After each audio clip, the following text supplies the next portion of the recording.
விஜயகாந்த் அவர்களை பற்றி பிரேமலதா விஜயகாந்த் அவர்கள் கூறியதை தற்பொழுது காண்போம்.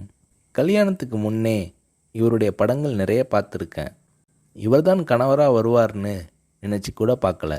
எங்கள் சொந்த ஊரான மூங்கில் துறைப்பட்டில் ஒரு தேட்டர் இருக்குது. அங்கே இவருடைய படங்கள் அதிகமாக ஓடும்.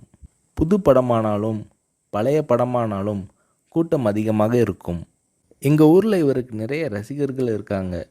இவரது பிறந்த நாளில் நற்பணி செய்ய நான் கூட நிதி கொடுத்திருக்கிறேன்.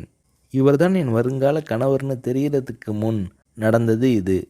என்னை பெண் பார்க்க வரும்போது சபரிமலைக்கு மாலை போட்டிருந்தார். ஒரு நடிகருக்குரிய பந்தாவே இல்லாமல் ரொம்ப சிம்பிளாக வேட்டி சட்டை போட்டு வந்திருந்தார். என்னை நேருக்கு நேராக கூட பார்க்கல. எனக்கும் அவருக்கும் நிச்சயம் செய்யப்பட்ட பின் நான் அவருடன் பார்த்த முதல் படம் புலன் விசாரணை. அவர் மதிக்கிற பெரியவங்க கிட்ட எழுந்து நின்று வரவேற்று பணிவாக பேசுவார். அவர் மனசில் ரொம்ப மதிக்கக்கூடிய கலைஞர் மூப்பனார் ஆகியோர்கிட்ட இருந்து ஃபோன் வந்துச்சுன்னா எழுந்து நின்று கை கட்டிக்கிட்டு பணிவாக பேசுவார். என்னை பிரேமான்னு அன்பாக கூப்பிடுவார். அன்பான கணவர், நல்ல பிள்ளைகள், ஒரு பெண்ணுக்கு இதைவிட பெருசாக என்ன வேணும் என பூரிக்கிறார் திருமதி பிரேமலதா விஜயகாந்த் அவர்கள்.